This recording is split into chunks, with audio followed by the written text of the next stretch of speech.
think this was the first time I've ever done this. I'm not going to say anything. Yes, you will. Mm. All right, let's try this again. Hey, internets, it's Jake from Mini Terrain Domain coming to you for the first time with no problems. No need to take multiple takes. Ignore whatever signs Dwight is showing or anything like that. Yes, this is the third take. Of course, it had to happen. They were all short. It's been like 7 minutes since we started this whole thing, and I've only screwed up twice. That seems average. The first time was my fault. The second time was still my fault, but more of a technical issue. Nonetheless, we are here with you, and you should be hearing us and seeing us, and everything is going perfectly fine and smooth. This is Scribes and Scrolls, the Candlekeep Mysteries, and this is Interlude 10 with a look at Mizya. And pride comes before a fall. And we will find out what that's all about in just a few moments. First, just a reminder, with all of that goofiness about forgetting to hit record and all that, hey, we're not live. This is a pre-recorded show so that we can take advantage of having most of our December off. But about this point, future Jake is popping in the chat and totally denying that anything went wrong or was his fault. But also sharing with you some of the information that we're going to tell you, such as, because this is a pre-recording, domain tomes are not in play for this game. However, you can continue to show your support with your bits and your subs and all that good stuff, because I'm keeping a tally and I will award them when we return in the new year on January 9th. Also, future Jake is going to type in this chat command that I'm going to tell you about in just a moment, because before we start playing, we want to take a moment, as we always do, to remind you that you matter. Your presence on this earth makes a difference, whether or not you believe that. It is true. That's why we talk about it before every game. We recognize that it can be an extra struggle this time of year, around the holidays, and we just want to remind you of your importance and let you know that, first off, if you are struggling, it is okay to not be okay, but you do not need to struggle alone. If you would like to reach out and find some kind of help, somebody to talk to, all you have to do is come to our chat, as future Jake is doing right now. Type !help. And doing so will bring up a couple of URLs. Findahelpline.com, or you can check out takethis.org in their growing list of resources. Those are free websites available to you. Please check those out, bookmark them, save them for yourself, save them for a friend, and remember, you matter. Now, for absolutely the first time, Dwight, are you ready to play some Dungeons and Dragons? Yes. All right. Please. I'm going to set the scene here. Again. And get us on our way. Again. Station. In all the world of the Drow, there is no more important word. It is the calling of our religion. The incessant pulling of hungering heartstrings. Ambition overrides good sense, and compassion is thrown away in its face, all in the name of Lolth, the Spider Queen. Ascension to power in Drow society is a simple process of assassination. The Spider Queen is a deity of chaos, and she and her high priestesses, the true rulers of the Drow world, do not look with ill favor upon ambitious individuals wielding poisoned daggers. Of course, there are rules of behavior. Every society must boast of these. To openly commit murder or wage war invites the pretense of justice, and penalties exacted in the name of Drow justice are merciless. To stick a dagger in the back of a rival during the chaos of a larger battle, or in the quiet shadows of an alley, however, is quite acceptable, even applauded. Investigation is not the forte of Drow justice. No one cares enough to bother. Station is the way of Lolth, the ambition she bestows to further the chaos, to keep her drow children along their appointed course of self-imprisonment. Children? Pawns, more likely, dancing dolls for the Spider Queen, puppets on the imperceptible but impervious strands of her web.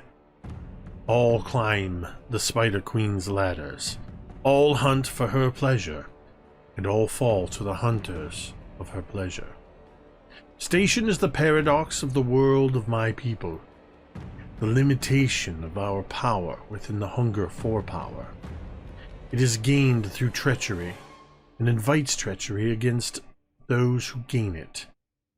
The most powerful in Menzoberranzan spend their days watching over their shoulders, defending against the daggers that would find their backs. Their deaths usually come from the front. From the journals of Drizzt Do'Urden,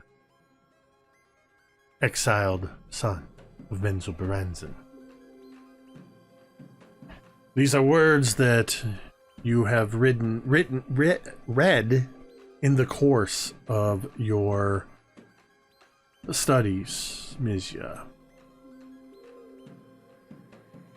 And for whatever reason, they come unbidden to the forefront of your consciousness as you find yourself carrying about your daily activities within the spell tower Zorlarin, the home of House Zorlarin. What are some of these activities? What is a day in the life of Mizya? Mizya's day pretty much revolves right now around Cari Zorlarin, who is one of the daughters of Matron Mother Zirith Zorlarin.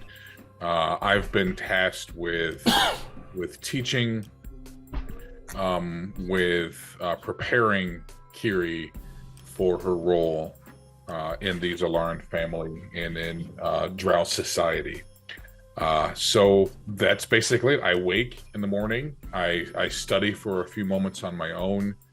I see to the house staff that is responsible for waking Cari and getting Cari ready.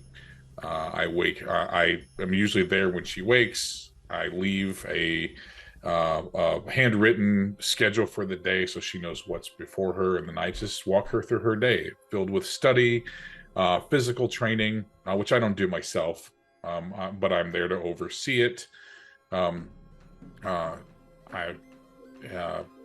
More study, lunch, more study, lots of history. I teach her about magic and the way to learn spells and cast spells and weave them together to and when to use them, when not to use them.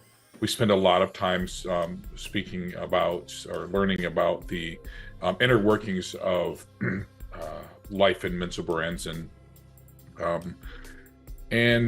So this morning, before I drop off her schedule, having this thought of the treachery that's always just over your shoulder or just across the next doorway, I scribble an extra line into today's schedule so we can spend some time talking about how to use those opportunities both for you and how others will use them against you, and how to look out for them.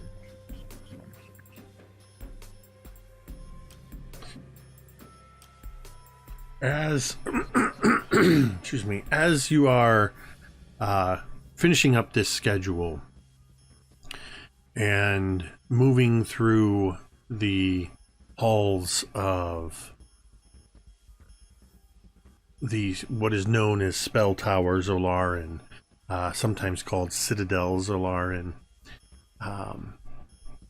you can see through some of the windows that are carved into this stalagmite that rises up from the floor of Kuelar Zorl, the plateau of the high houses of Menzoberranzan. Looking out, you can see the three houses that remain higher in the house order than House Solarin. You can see the nearby third house, House Fain-Tlabar, a collection of stalagmites that rises up from the floor. You can see not far away the larger collection of stalagmites that make up House Barrison del Armgo. But if you combined House Orloran, House Barrison del Armgo, and House Fain-Tlabar, you would still not match the grandeur that is House Bain-Ree, first house of Menzelberranzan, which is visible through many of the windows as you move through the spire. On the opposite side, you see much of Menzelberranzan that is visible, lit by various colors of fairy fire, but the most prominent is the grand pillar of Narbondel that rises from the middle of this massive cavern that makes up the 2-mile wide city of Menzelberranzan. Narbondel being the pillar that is enchanted every day by one of the high sorcerers. It is just beginning to glow brightly, indicating the beginning of the day. The light will slowly fade until it reaches midnight, when it goes completely dark. And this is how the Drow of Menzelberranzan marked the passing of time. And so with the light of Narbondel freshly illuminated to the north, and the ever-present shadow of House Bain-Ree to the southeast, you are moving through, preparing to meet and deliver, meet Cari and deliver this schedule, when you hear some hushed voices around one of the corners. There are the voices of men, 2 men in hushed conversation, and you recognize, well, actually, why don't we have a roll? You can roll insight or perception to see, and I'm actually going to have you, we didn't discuss your stats. I'm going to have you use your base stats, but I want you to, when it comes to your wisdom and your intelligence scores, I'm going to say, for the purposes of our session today, you're going to always roll with advantage. I think that's the best way to adjudicate this. So, perception or insight with advantage, and you can use your existing stats. Existing stats, so that's going to be 16. You recognize both voices. One of which, not surprising to hear, the voice of Jareth Zolarin, the weapon master of House Zolarin. Responsible for, though with your oversight, responsible for the training of Cari in the ways of weapons and combat, hand-to-hand, armed, ranged combat, all of that. The other voice is somebody you've interacted with from time to time, mostly when they've come on business. It's perhaps a bit odd or discomforting to hear the voice of Jarlaxle Bain-Ree within House Orloran, but maybe not so odd when you recognize the fact that Jarlaxle, though he carries the name Bain-Ree, he has long since been somebody who is not recognized as a true heir of House Bain-Ree, more known as the leader of the mercenary group Brigandaire. As you hear these voices talking very quietly, do you stop to listen? Of course, yes. I can't see them, right? I just hear them around the doorway. They're just around the corner. They're in, so sort of just around the corner and in one of the rooms on the interior of the Citadel. But the door is open enough that you do hear their harsh whispers. Yep. Yeah, So, I will pull out one of my notepads and just kind of lean against the wall and kind of just feign as if I'm taking notes for something while I'm listening. As you come around the corner, you hear Jareth saying, "I don't care how you found the information. That information should never have left the walls of the spell tower.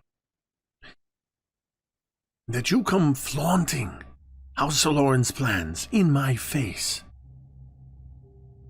Well, it's beyond the pale. What's your play here, Jarl Axel?"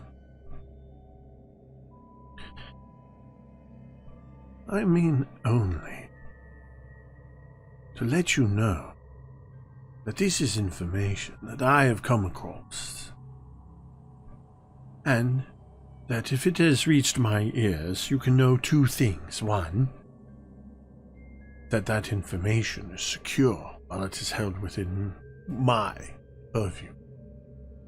But also, if it has slipped through the walls of the spell tower to my ears, there is almost certainty that others have become aware of it. It is no longer a secret that House Aloran has its eyes on establishing a new city in Gauntlegrim. I told you, do not speak these rumors aloud." Rumors? It's well beyond rumors, Jareth. I mean only to let you know that I have learned of this, and, as you know, Brigandeth, we have dealings well far beyond the walls of Mental Branson, beyond Blingden Stone, and further even to the surface, and I can assure you, the time is right. If Aloran has its eyes on Gauntlegrim, perhaps they should make their move. I will hear no more of this, Jarl Axel. If I want your counsel, I will send for you, not you making unannounced house calls in the morning. Very well, Jareth. I have given you my counsel free. Do with it what you will. You hear a sudden shuffling of feet and robes, and you know that any moment now, Jarl Axel will most likely come walking right past where you are. Do you do anything to conceal yourself, or what do you do as you hear somebody approaching? I will just basically pick up and continue walking. I mean, it would not be. I'm in these halls all the time, so I'm just going to be walking, making notes, just picking up my my travels, presumably back to Cari's quarters. As you do so, you see a tall, handsome drow with numerous earrings in his ears, and his head is clean shaven, though you can see the white of his brows. And he's just donning a large brimmed hat with a large feather in it. But as soon as he sees you, he quickly doffs the hat and bows deeply. Mizya Helvia. An honor and a pleasure. I kind of just casually glance up from my notepad. Yes, it is good to see you too. And just nose back down and continue walking. Make a perception check.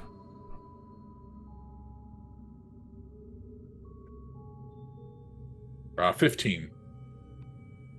As you turn to walk down the hall, you notice Jarlaxle lingers for a moment. Maybe just a hair beyond propriety, watching you leave.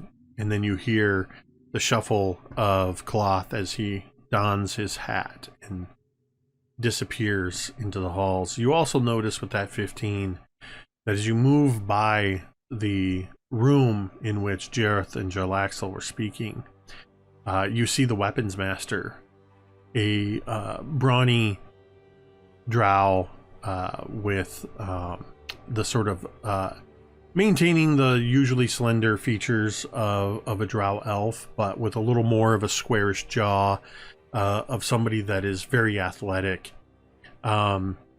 His hair is pulled tightly back into and tied back, some of it hanging down. Picture Geralt of Rivia, that sort of hairstyle. And you see him leaning against the wall just inside this room. And he's got one arm crossed and he's just sort of brow furrowed. And if he notices you're there, he takes no notice. Do you keep walking? Yep. Okay. Mm-hmm. The information you have just overheard is not news to you.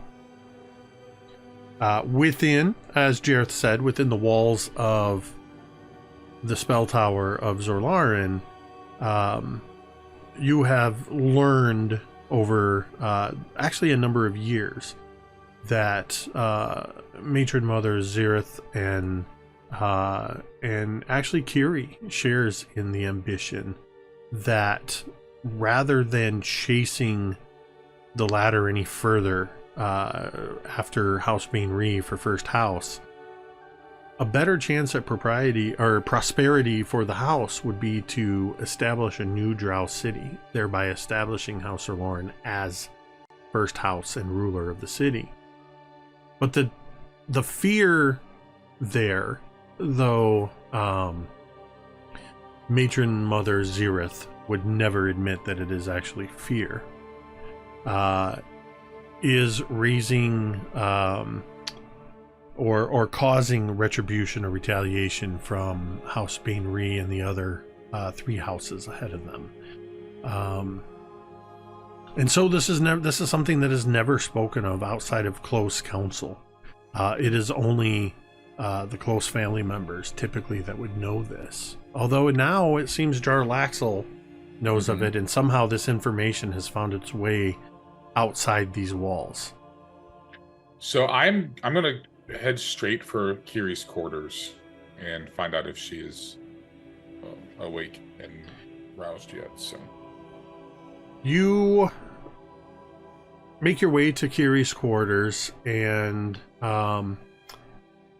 no surprise, she is awake, and she is wearing sort of the I guess the drow equivalent of the small clothes, the undergarments, and she is you see she has grabbed a towel and is just toweling off,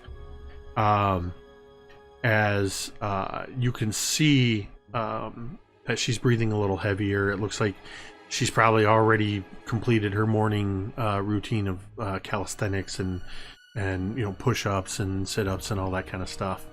The way she likes to start her day is she kind of glances over and just with a nod acknowledges your arrival into the room, as she heads over to a wash basin and just starts splashing water on her face. Are there any servants or anyone else in the room? As is typical within the drow houses, there are servants always present, usually of non-drow, almost exclusively of non-drow races, dwarves, half-elves, bugbears. So there are, I would imagine with Cari Station, she has 4 attendants. Okay. So yeah, there's a couple. We'll say there's 2 half-elves and 2 humans that attend to her. As I walk through the door, I immediately catch eyes. I say, "Snap! Yes, I need a moment alone with our mistress. Out." Without a word, the 3 of them leave, but her handmaid glances questioningly between you and Cari, and Cari just gives a curt nod with her head, and they all shuffle out of the room. As the handmaid walks past, I nod. Well done.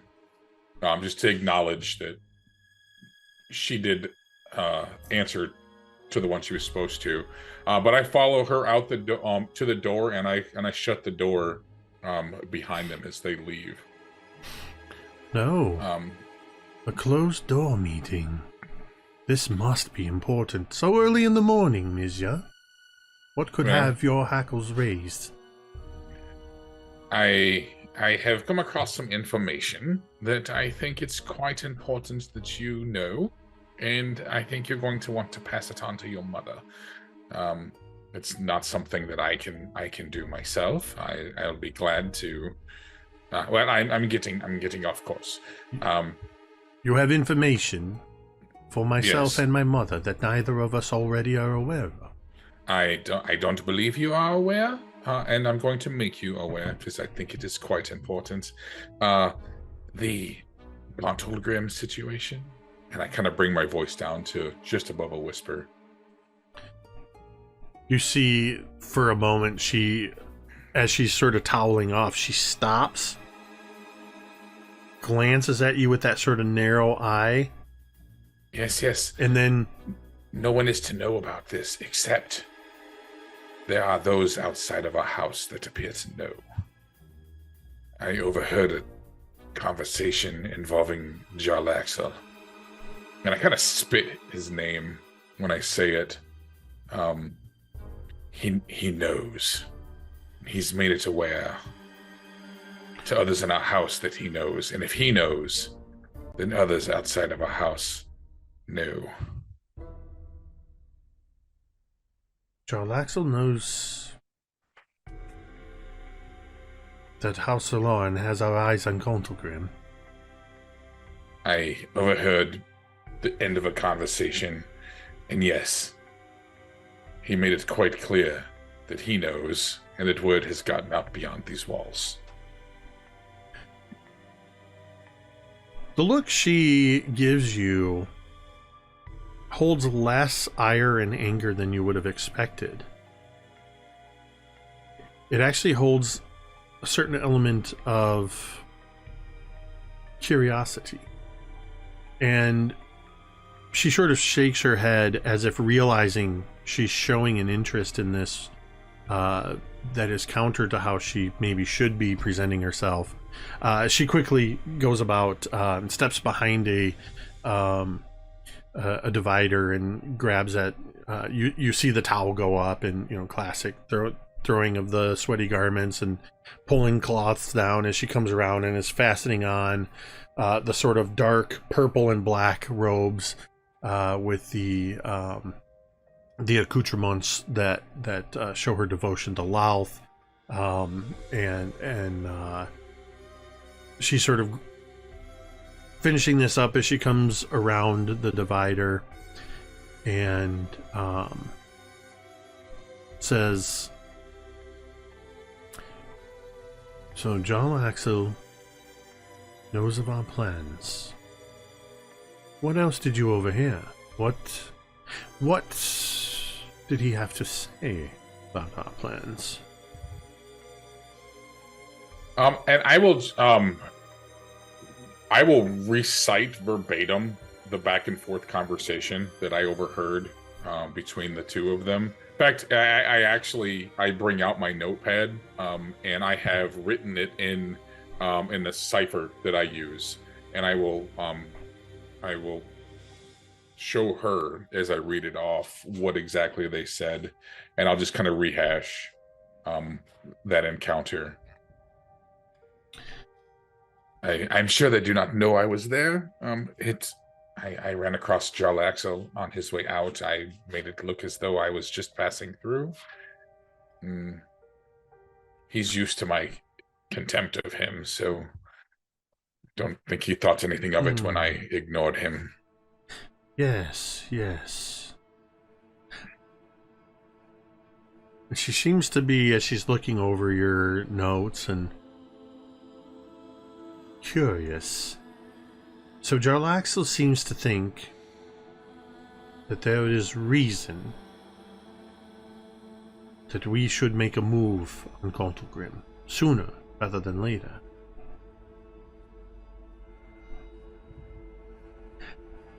Your account here, Mizya, it is a verbatim account of what they had to say, but it's rather devoid of your own notes. What do you think of this business? What would you advise in this situation? Well, at first I would advise that you relay this information to your mother. I know the two of you have been working quite closely on this. I would advise, as much as I hate the man, I would agree, if word has gotten out and we wish to go down this path, then now is the time to take those steps. If House Benray finds out what we've been planning, it could be the end of House Zolarin. And none of us want that. Well, Jarlaxle has no favor with House Benray. His organization holds sway with many of the houses. And if Jarlaxle has come here to tell Jerth of what he knows, he did not do so out of the goodness of his heart. So,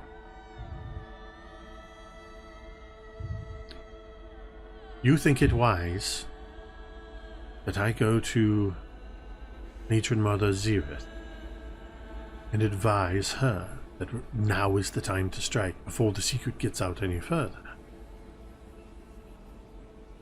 I don't know that there's much of an alternative. If you have other thoughts, I will of course take them, roll them around inside my brain, as I do.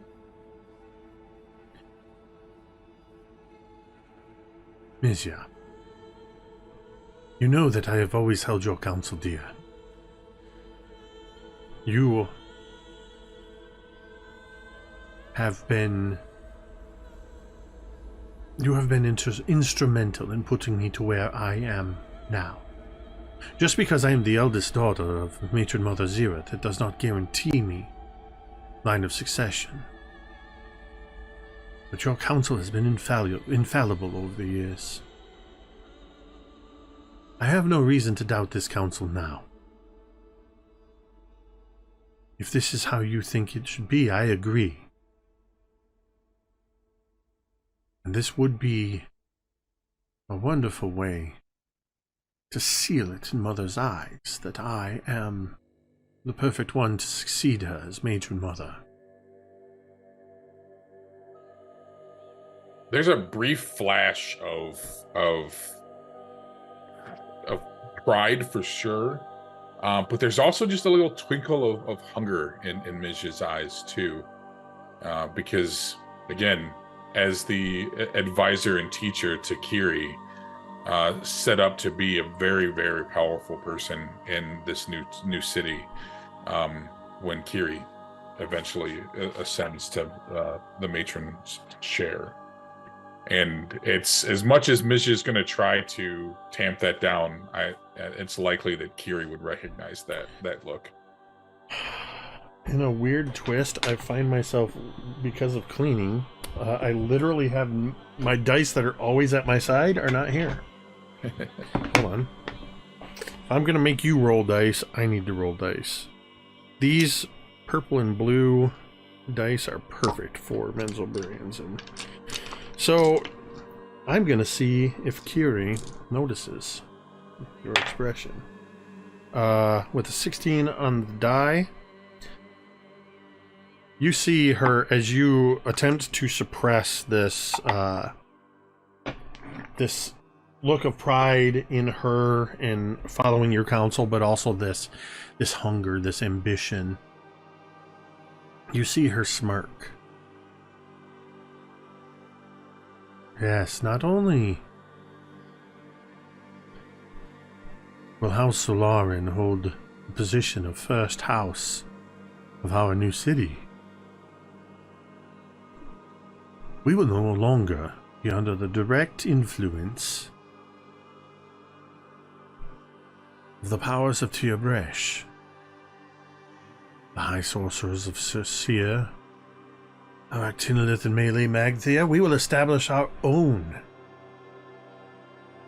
academies and schools, our own temple to Louth. That means, Mizya, that while Gromf Bainri is currently the High Sorcerer of Menzelbranson,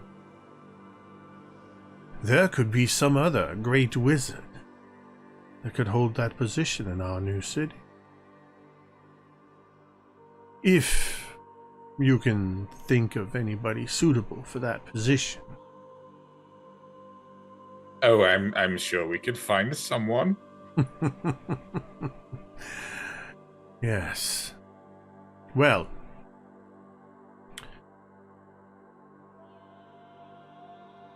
I will see to it that Mother has this information. We'll give her the counsel. What is on the itinerary for the rest of this morning?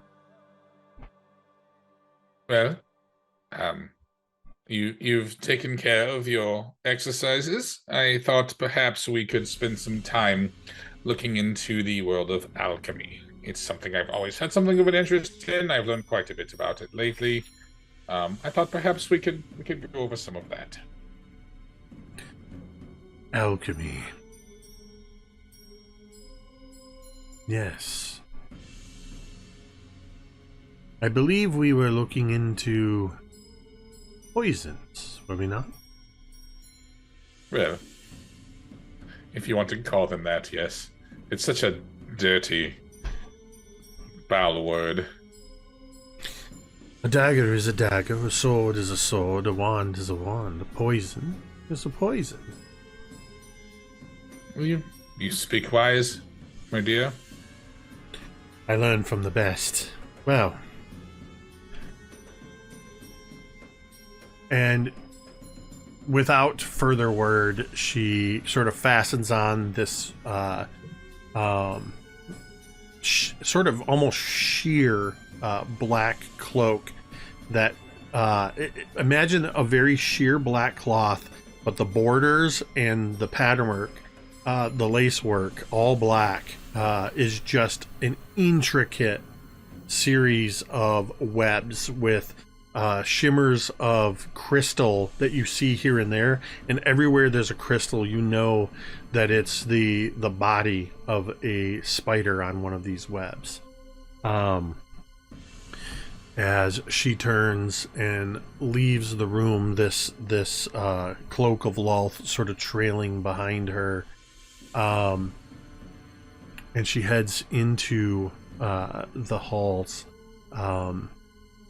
We're going to cut to later in the day. You've spent time with Cari in alchemy and other of the studies you would normally spend with her, and probably, I imagine, spending some time going over matters of state, so to speak, sort of daily updates on any, where some would be looking at, for say, like the local newspaper and reading the stock markets. Mm-hmm. It's more looking over reports from the spy network and seeing what some of the lower families, what family has tried to edge out another family. There are some, I want to say 52 houses in Menzoberranzan. And generally there's no concern for the lower houses. But as a house that hasn't, just in the last few years alone, moved from 7th position to 4th position, you know that it's important to not only look forward, but to look over your shoulder. And this is counsel you've given Cari. And so I imagine there's a period of time where reviewing these coded reports from various spies, not surprisingly, 1 or 2 of the reports are actually coming in from agents of Brigandareth. Sort of just amplifying the fact that Jarlaxle has his organization's fingers in a lot of the goings-on around Menzoberranzan. And sort of in this montage of throughout the day, we see that pillar of Narbondel, the glow that was so bright, just ever so slightly rising from the bottom and growing slightly dimmer, until after the midday meal, where Matron Mother Zirith asks to traditionally seize the family in the throne room. What does the throne room of Spell Tower Zorlarin look like? It is by far the most cavernous room in this tower, whereas the tower for the most part is made up of many different rooms on a level. This level, the entirety of the level is the throne room. There are some stalagmites, they're basically columns at this point because they go floor to ceiling, but they're spaced. There's 8 of them spaced around, 4 on each side. And while they're relatively evenly spaced, they're natural, so they're not exact. But there is a massive silver, the body of a massive silver spider that sits in the middle of those on the floor. It's kind of embossed in the floor, where each of these columns would basically be where its legs would fall. And then the head of that spider points towards stairs leading up to a raised dais with this again a massive black throne that looks to be the legs of multiple different large spiders just kind of wrapping around into the different pieces of the throne itself, and sconces on the walls with a combination of torches, some magical torchlight that's kind of a purplish glow, and then also some what do you call it? Some fungus. The bioluminescent fungus on the walls as well, that provided the light within the room.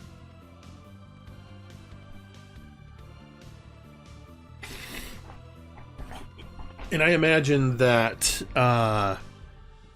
the dais with the Matron Mother's throne holds only that throne, but on levels descending down these sort of almost platform stairs are seats, less elegant seats, but seats that deliberately are one lower than the Matron Mother seats, but also sort of covered by the shadow of these spider decorations, in a deliberate show of power, and also what Matron Mother Zirith believes that is a literal placing of her house and her children under the protective embrace of Lalth.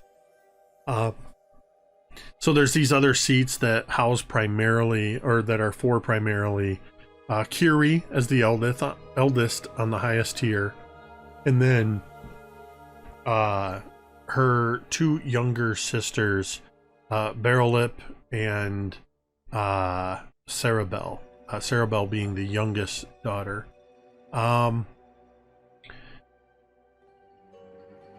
As you and Cari walk into this throne room, you see that Matron Mother Zereth is already seated in her throne, and Barrellip and Cerebel are also already seated. As Cari crosses the floor to this dais, Zereth waits until Cari gets to the steps to the dais.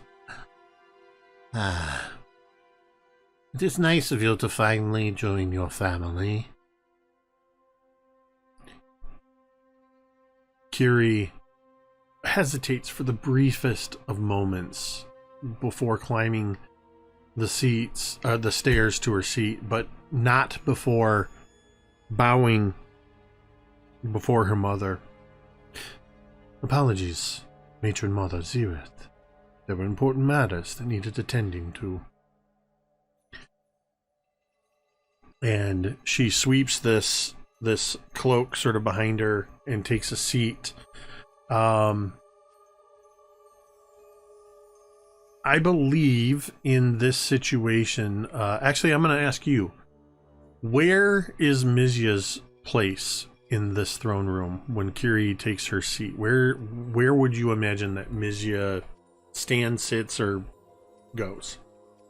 I would imagine that just off to the side of the stairs, there are an area for the advisors or staff of each member, and we each have our place. So there's closest to the dais would be Matron Mother's advisor, and then I'm a couple steps over from there, and there's a couple more, and we're all off to the, facing to the dais. We're off to the left, but close enough that we can get up to speak if called upon, but far enough away that we're not taking away from whoever's in the throne room. The focus is solely on the family.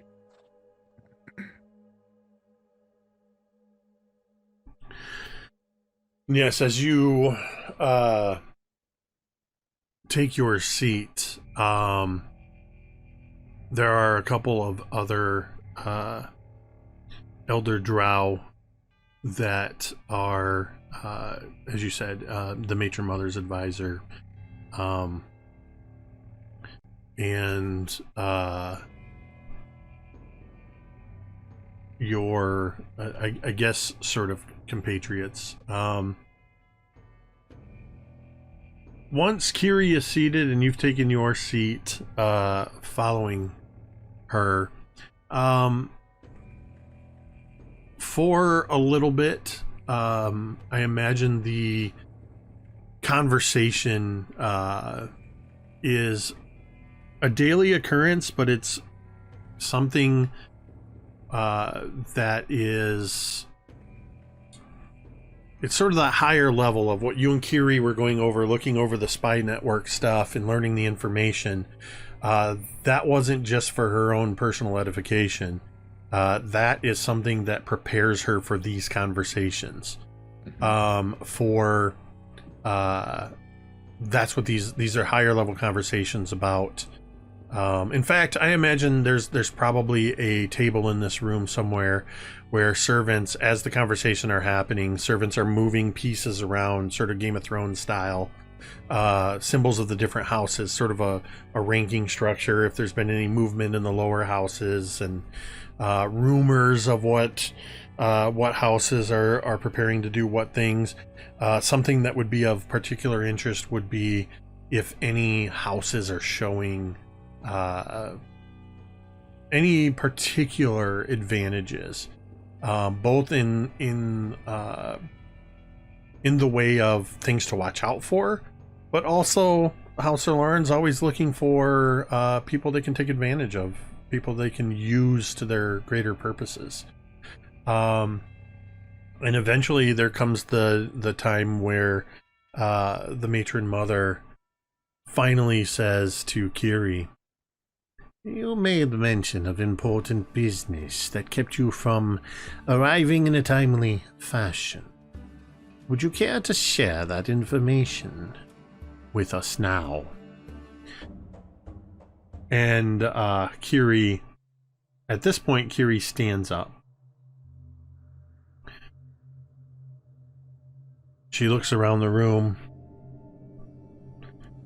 and she looks to her matron mother and says, "What I have to say is something that we have always kept within the walls of this room and this house." She kind of turns slightly, and you know this is when she's addressing people below her station without having to directly speak to them. "For to speak these words outside of these walls is a fate worse than death. Interminable pain and torture. It has come to my attention that our plans for Candlekeep are no longer secret." You see matron mother Xerath sort of sit up. "Go on." Cari relates all of the information that you gave her, both in the course of showing her your notes, but also sort of starting to lean into your counsel. But she actually gives you credit in this case. "It was my own personal attendant, Mizya, who learned of this breach of our secrets and brought it to my attention. And it is the council, with the aid and counsel of Mizya, that I have come to the decision that this is something we should take advantage of. We should move now. We should make our advance into Candlekeep and establish our new city before word gets out. Isn't that what you said, Mizya?" And she kind of gives you this, when she looks at you and lifts her head, like tilts her head up, that's sort of like her saying, "Stand up and address the matron mother." Yep. And I stand up and I walk. I would imagine like the place for us to address matron mother is kind of at the head of this spider at the center of the room, facing the throne. Cari speaks the truth, matron mother. It is as she said. I overheard this conversation this morning. I went straight to Cari. As you know, Cari and I have many times discussed our plans and our thoughts, and I advised her, as she says. But, as I'm sure you know, your daughter is quite intelligent. My counsel did little to sway her.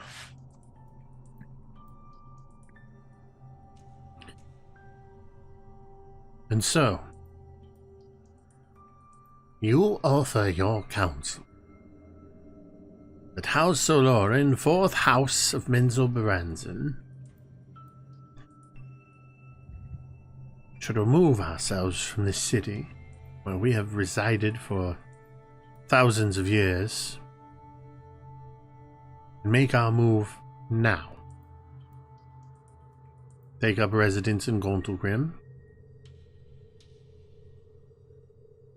On the words of a mercenary leader, spoken in shadow to my weapons master.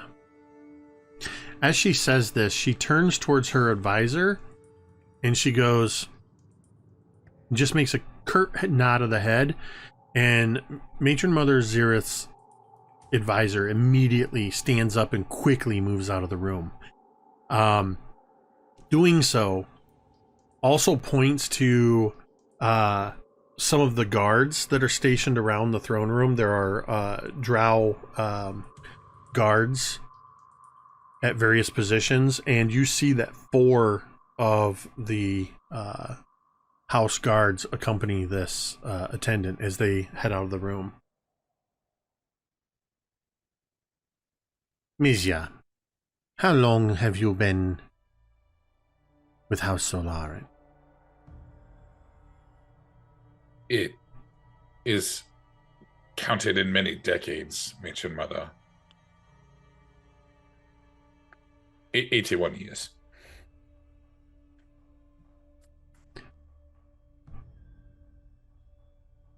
And how long have you been advising Cari? I look over at Cari. 26 years this year, Matron Mother. I remember. Under the watchful eyes of Louth, here in this very throne room, while the blood of my womb was still upon Cari, and her name had been hers for less than moments, I appointed you to be her advisor. You have been ever present in the upbringing of my eldest daughter. You've counseled her wise. You have supplied her with the remedial training outside of all that is offered from Teera Bresh. You have augmented what she has learned at Saussure. You have enhanced what she has learned at Aractinolith. You have overseen her training in the physical arts. All this time. And has your counsel ever gone awry? It has not, Matron Mother.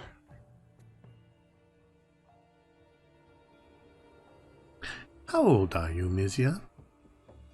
400, 500? 472. Who's counting?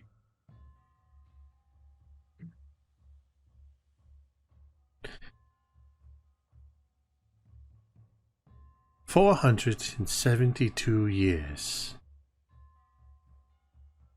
I simply ask because I want you to be aware. I want you to hold it in your mind that it was in your 472nd year, in my eldest daughter's 26th year, under your counsel,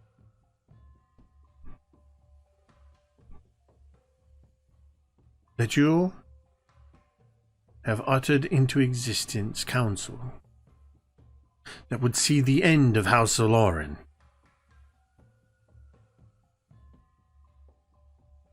You would counsel my daughter that we should make a move that we have been planning in secret for more than a century.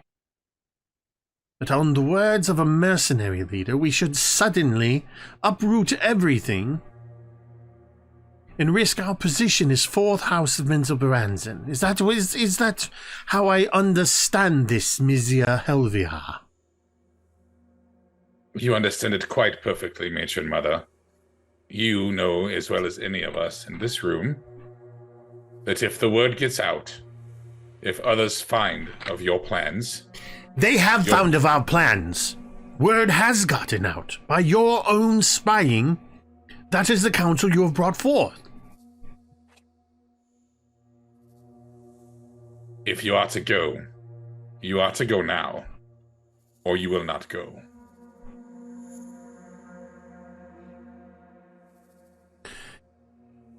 She opens her mouth to speak, and then you see her attention diverted towards the door. And you hear the commotion. What is the meaning of this? I demand to know immediately. As you see Jareth Zerlorin, the weapons master, being dragged in by the 4 guards two of them have him by the arms, and the other two are behind him, pointing their hand crossbows at him. And the attendant leads. Walking into the room, the attendant bows and motions towards Jareth.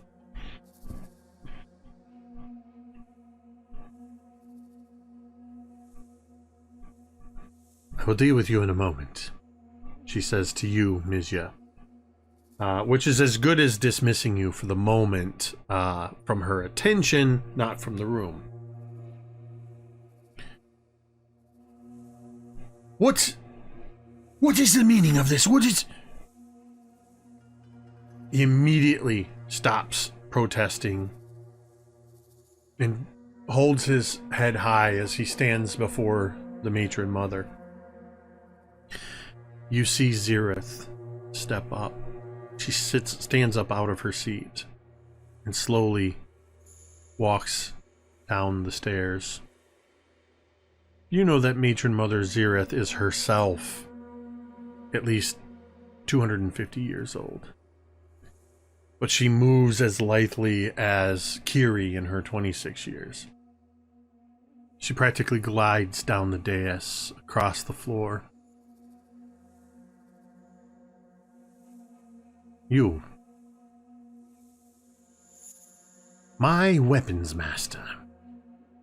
The trainer of the very soldiers that hold you before me now. Why is it that my daughter's advisor had to bring me some of the most important information that has come across our threshold in more than a century? Information that was given directly to you, if their words are to be believed. Why am I just now hearing about this? Not from your lips, Jareth. Matron Mother, I did not think it important to disturb. You didn't think that the well-being of our house was important.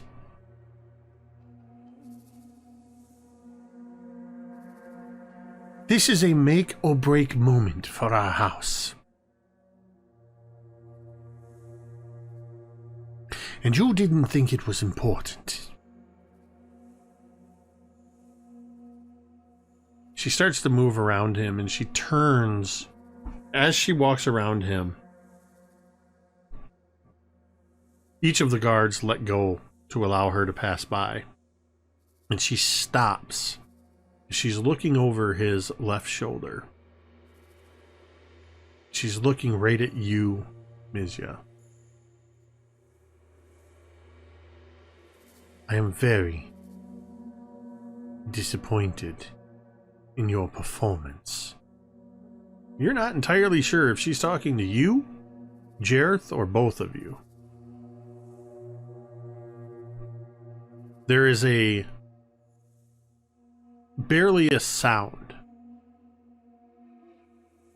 Just the almost imperceptible sound of a blade being drawn from a sheath. And Jareth drops to his knees, clutching at his side, blood already beginning to pour from the wound. He's grabbing at his side, and you see as he drops down the blade in Matron Mother Xerath's hand.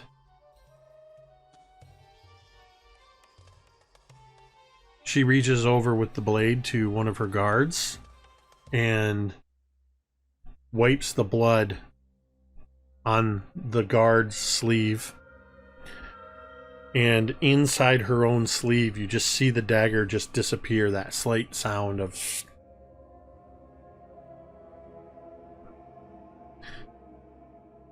The poison that courses through your body now will rack you with incredible pain for days on end. It is a blessing of Leviathan. And blessed by Louth, of course. This is just the beginning, Jareth. Take him away. She turns. At this point, as she starts walking up the stairs, Cari turns to intervene. Mother! And Cari glances at you,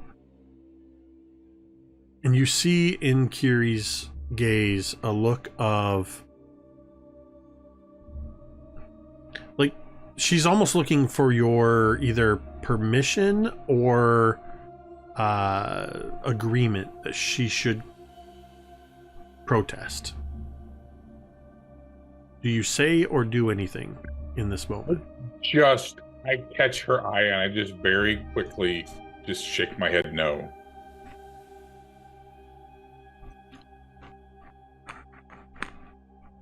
All right. I want you to make a persuasion check. This is charisma based, so I'm still 18. I'm gonna give you advantage on this one. Because of your relationship with Cari. 19. Okay. Cari has a +5 in charisma.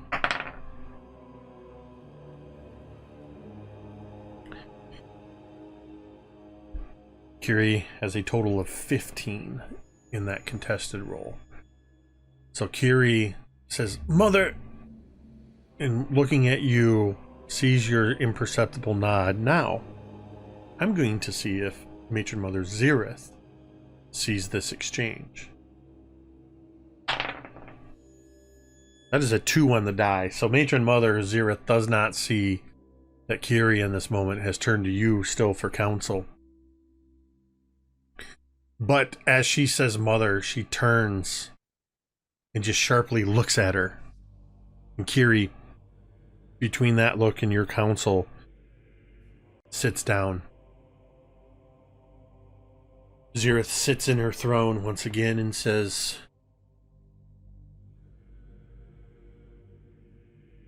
It is most unfortunate that this information has found its way outside of our house. Looking to the 2 younger sisters, you have new directions for the spy network. Immediately, we must learn where this leak is coming from, and we must staunch it. I will hear, looking at Cari, and looking with just a slight glance at you, Mizya, I will hear nothing more on the matter of making a move. And if I hear from either of you so much as the mention Gauntlerim, well, let's just say Jeth won't be alone. And you know that with those words, the matron mother has had her final say. Sometime later, business is concluded.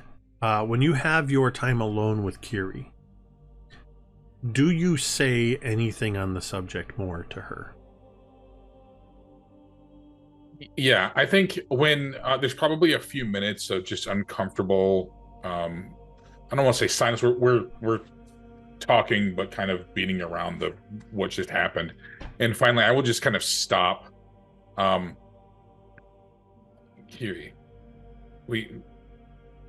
I will say this one time. It's clear your mother will not listen to our counsel. You must not speak of it again.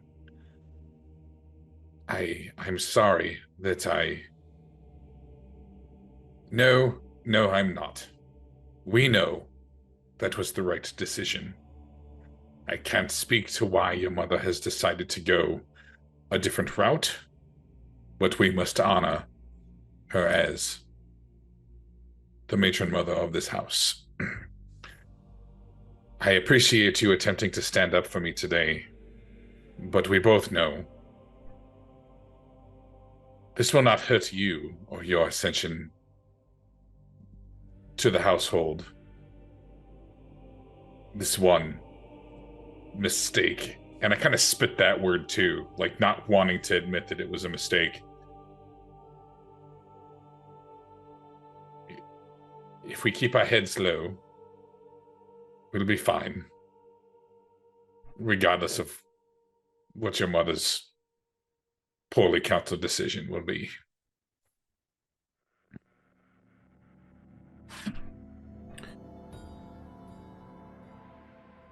One of the things I have always appreciated about your counsel, Mizya, is your candor. To speak ill of the matron mother, especially in the presence of her successor and eldest daughter. Anyone else, I would throw into the dried up pits.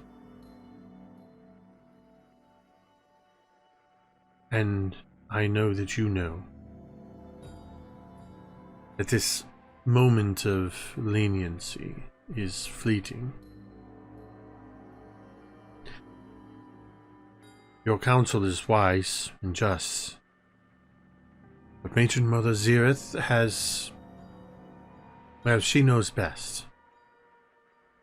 And I will hear no dissension. Make a insight check, please.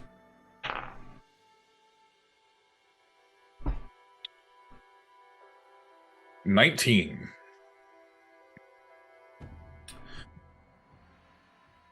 Cari does a terrible job of masking that she is merely saying what she is expected to say in her station. You hear the catch in her voice. She had, with your counsel and the information from overheard from Jarlaxle and Jareth, she had one of the most powerful moves in this grand chess game that is Drow Society. But Matron Mother Zirith has overruled it, and she... perhaps the unfortunate side effect of being so good at your job, Mizya, is she is suppressing her own personal desires to abide by the Matron Mother. I think there's just this brief moment of it kills Mizya inside to be this close to what we both know has to happen and watch it fall away, and seeing Cari suppress who she is and who she wants to be for the right of the moment. And that probably comes through a little bit. But then I steel myself. It shall be done. Cari, your mother's decisions are wise, as you say.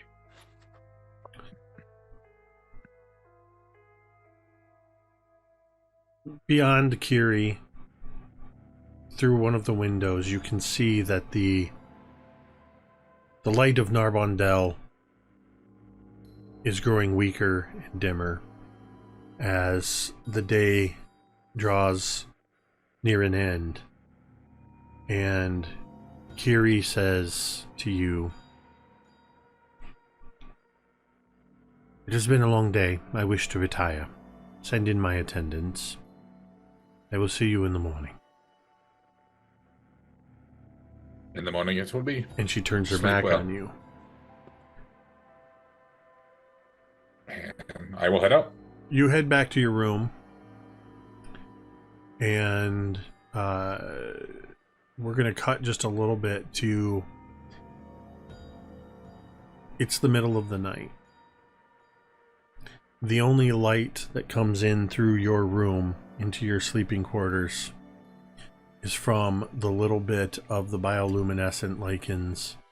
And there's some of the ambient fairy fire that's ever present out in the main city, but the light of Narbondel has gone completely dark.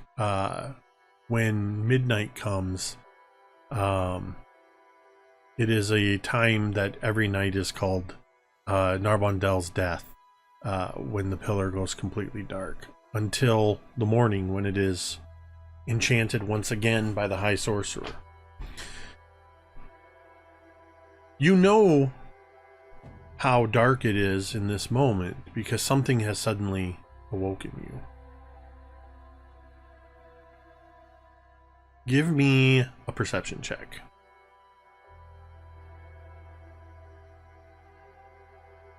Uh, 19. You hear several sets of footsteps approaching rapidly outside your room. They are moving with purpose.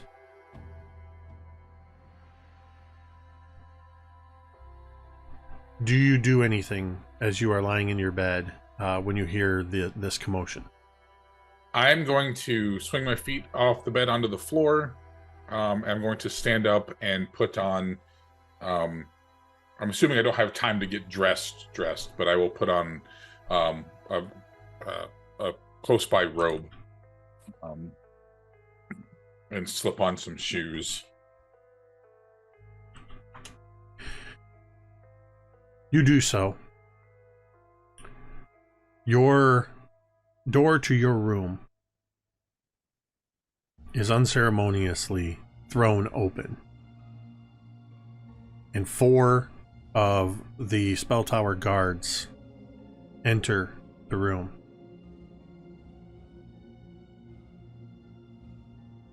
Matron Mother Zirith's own personal attendant is with them. She looks over at you and says, "Seize them." 2 of the guards come over and immediately grab hold of your arms, painfully. Yes, it's fine. You don't need to be rough about it. I will go willingly. Do not speak. Where are your spell books?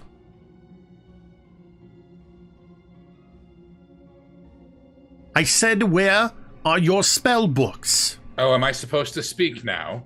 What is it? Speak, don't speak, answer Guard, your question. strike Fuck them. off. One of the guards backhands you across the face. Yes, well, now I'm definitely not going to tell you. Fuck right off.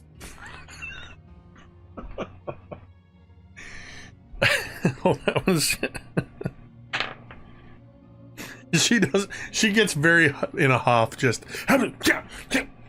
Take everything! And you see the other 2 guards immediately go over and start pulling books off of shelves. They start taking any papers, scrolls, the trunk that's in your room, any of that stuff. They basically just start tossing the room, and they start throwing everything into a pile. And that's the last thing you see as these other 2 guards lead you out of the room. And you are dragged forcefully. It's all you can do to keep up with these 2 guards and the attendant as they are leading you through the halls of Spell Towers Zolaran in a very probably intentionally humiliating way, in your bedclothes with but a robe on. You don't need to make a roll for this. You can tell right away you are being brought to the throne room once again.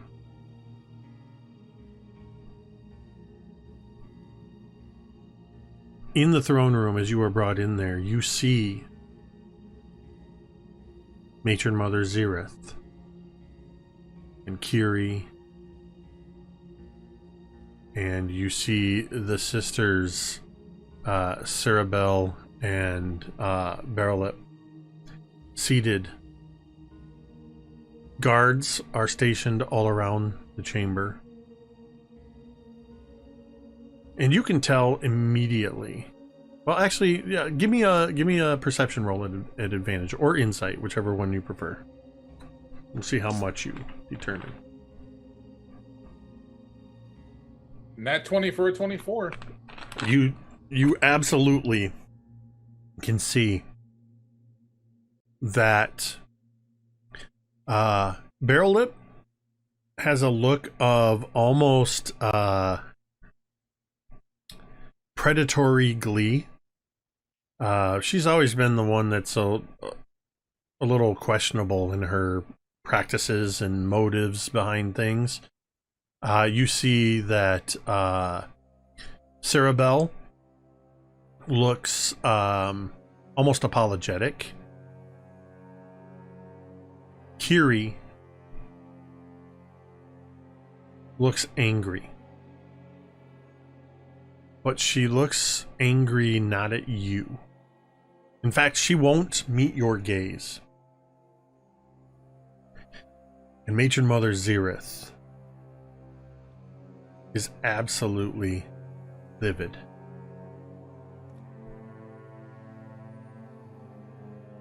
You are brought to the very same place where Jareth was brought earlier in the day, under the spider. The guards holding on to you. Matron Mother doesn't stand but sits up. Mizya Helvia, you stand before the throne of Matron Mother Xereth and House Zalorin, accused of high treason.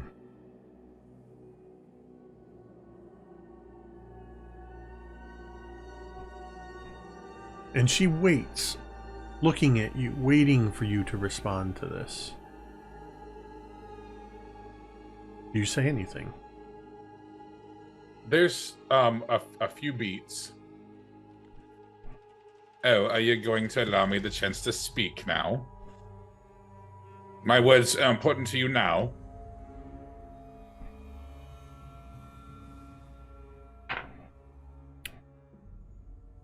I'm gonna need to make you. I'm gonna need you to make a persuasion, intimidation, some kind of charisma roll. You decide what it is.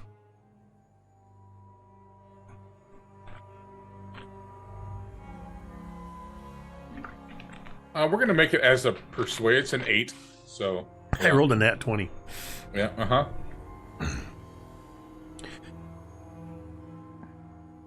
Matron Mother Xereth, as you recall from earlier in the day, that despite her couple centuries and a half of age, moves with the grace of a much younger drow. And it is almost surprising to you how quickly she is out of her throne and descends the steps and is suddenly in your face.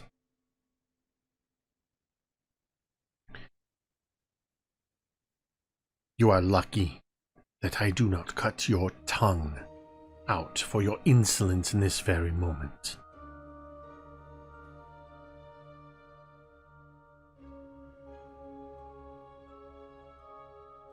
You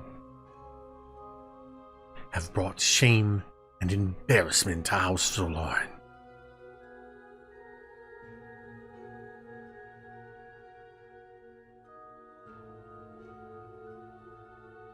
You speak to me of shame.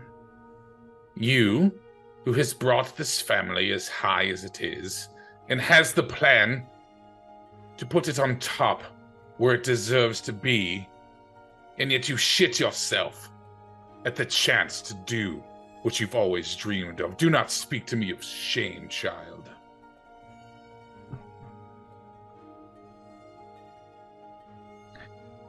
I've always wondered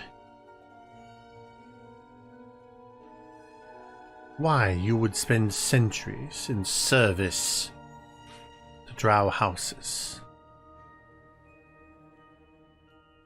Yet I can't recall at any point, even in my studies, of hearing of House Helvia.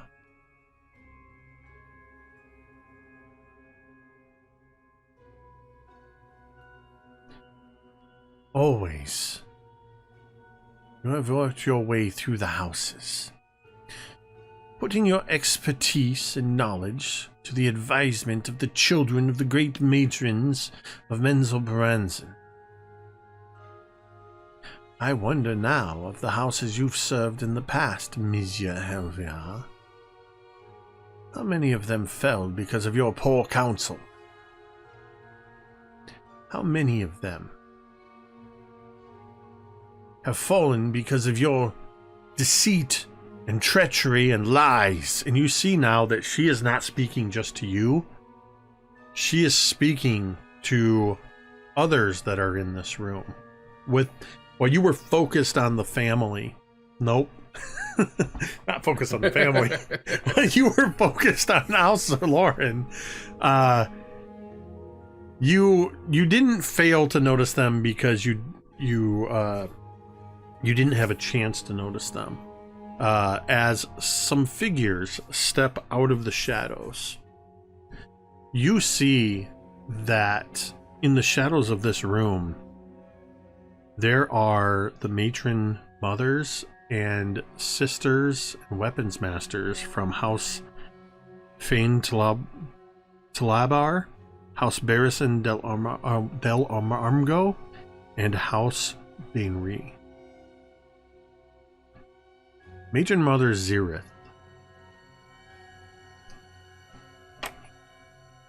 is performing.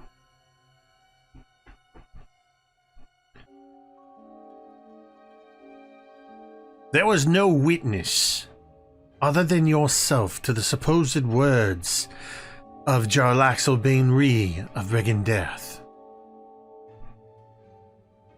and Jerth Zorlorin, a member of this household. Your words sought to impugn the reputations of two of the more powerful houses within this city.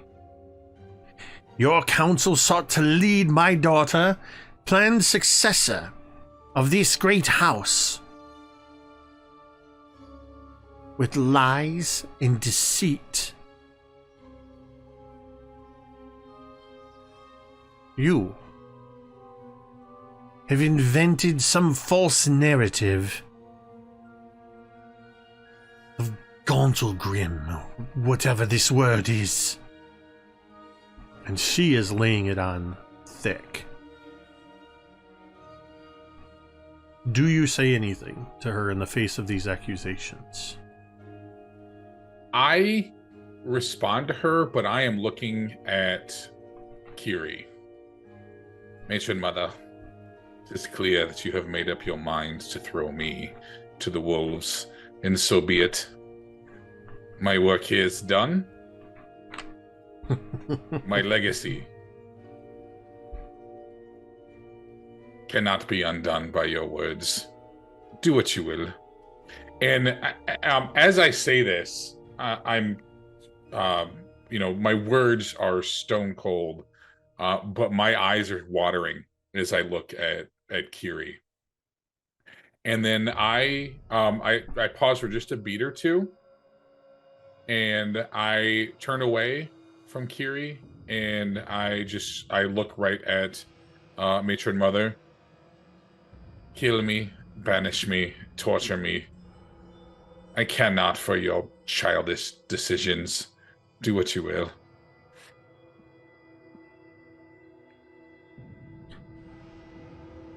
If I thought it would serve its purpose, I would kill you. But then you would be dead. You wouldn't be able to feel the pain and suffering that you deserve. I could torture you, but eventually you would break, and again you would be dead. No. I have thought of a more fitting punishment for Mizya Helvia. And you hear a commotion behind you and a clatter as your trunk is dropped on the ground by a couple of the other guards. And a couple more. You see that in this interim, they've sent a couple other people, and they come in wheeling a cart that has... They've basically emptied your room. And you see within all of this, all of your personal possessions, your clothing, your books, but also your I imagine some kind of containers that have a variety of spell components, especially some very rare spell components. Your entire alchemy set, and then the last things placed on top of the chest are your spell books. Without breaking your gaze, Matron Mother Zirith says, Cari. That's all she says, and you see Cari rise from her seat, move to her mother's side. I want Mizya to watch. Cari turns and looks at you for just a moment. And you see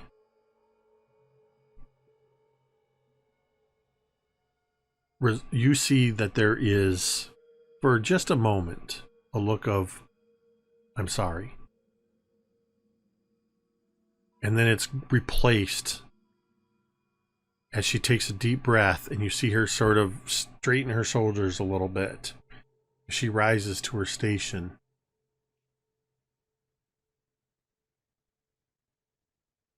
She raises her hand and draws the arcane symbols in the air. The guards turn you to look at your possessions before you. And with a gesture like this, you watch as arcane fire builds around this pile of your belongings and begins to lick up around all of them. There's sparks and blasts and puffs of smoke as another one of the sisters casts a spell of creating sort of a shield around this, a containment shield, as the alchemical reagents begin to burn and the spell books themselves are caught in this arcane fire. And you watch hundreds of years worth of knowledge of yours being burned in pure malice. Do you say or do anything during this several moments? At the beginning, I am standing tall. I am trying to hold myself up as much as I can, almost daring the matron mother, just trying to be defiant in the matron mother's face. And then when they roll my stuff out, there's just this moment of understanding when I realize what's about to happen, and my shoulders sink a little bit, but then I stand, I'm going to steel myself. But then when Cari steps forward, and it's Cari that destroys my life, I just slump in the grasp of these guards. Like my entire weight just goes like a dead fish. And there's just this groan, this deep guttural groan that emanates from me. But I watch until it's burned. As the arcane flame, which I imagine is sort of because of all the alchemical reagents and all this other stuff, it's a variety of colors. Already with the arcane energy, it's sort of got that sort of purple hue from the drow magic, but it starts, it's bursting in flares of red and blue and yellow and green. And we see as you turn away from Cari, your shoulders sink a little, you stare at this flame. The light is reflected in your eyes as Matron Mother Zirith looks to Cari. And Cari turns, for the first time, meets your gaze, and says, Mizya Helvia, you are on this day forever banished into exile from House Loren, and from the city of Menzelberanzen. Your name and your station no longer hold any importance within this city.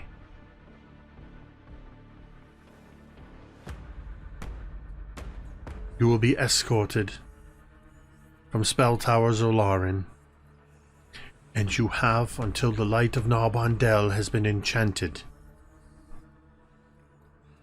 to be out of sight of the Spell Tower.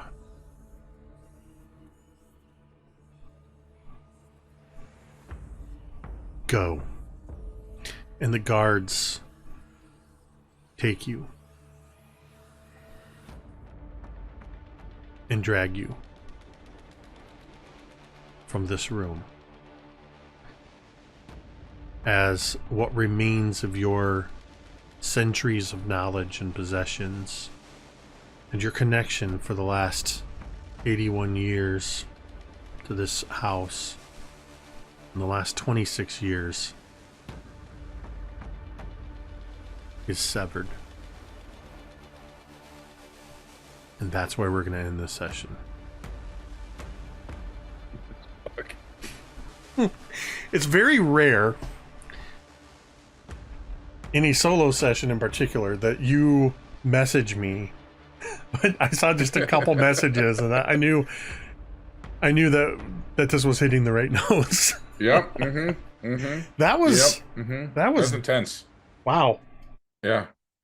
Yep. So yeah, I can't wait to see Cari's reaction to this one, Right. and the others. Just wrap it up. I need a minute. I gotta go smoke. So yeah,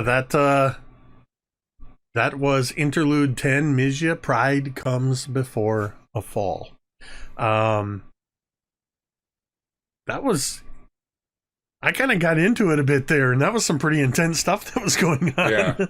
Yeah, that was yeah, you know, I wrote a backstory. What how long has it been now? A year and a half, almost 2 years, something like that. Yeah, about a year and a half. 2 years ago that I wrote this backstory, and that's about as close as to what I was envisioning as I would have hoped to see. So yeah, that was fantastic. And as typically happens, we go into this with a plan to possibly explore more. And we did kind of what I left room for, which was we really got into the role play of the scenes, and it was just the perfect place to end that. And I could so perfectly picture that, with Mizya broken and the light of the arcane fire of their life just reflected in their eyes as they're dragged from this. All right. Yeah. Well, with that means there is just one interlude left. And we are going to, I've mentioned this, teased this a little bit before, but last year when we did Vorn's interlude with Ricky, and we saw where Vorn was given the mark of shame by his sister when she took up the blood axe, we are picking up Vornushka from that same moment. And we are going to kind of see what happens with Vorn's sister, Vornushka. I have no idea. I put all my energy into figuring this one out. And still wasn't prepared for this one. So we're going to see what happens with Ricky next week. In the meantime, Future Jake is probably in the chat right now telling you who we're going to raid. So we're going to send a raid over to somebody. Thank you, everybody who tuned in, who's been hanging out with us for these interludes. Thank you to everybody in chat. And if you're somebody that likes to just lurk quietly in the background and listen while we put these on, thank you so much. We appreciate you all the same. And of course, a huge thank you to Dwight, without whom this would have just been me talking to myself for a couple hours. With that, we are going to go ahead and end this interlude the same way we end every session. You can say it with me if you want. Metadare.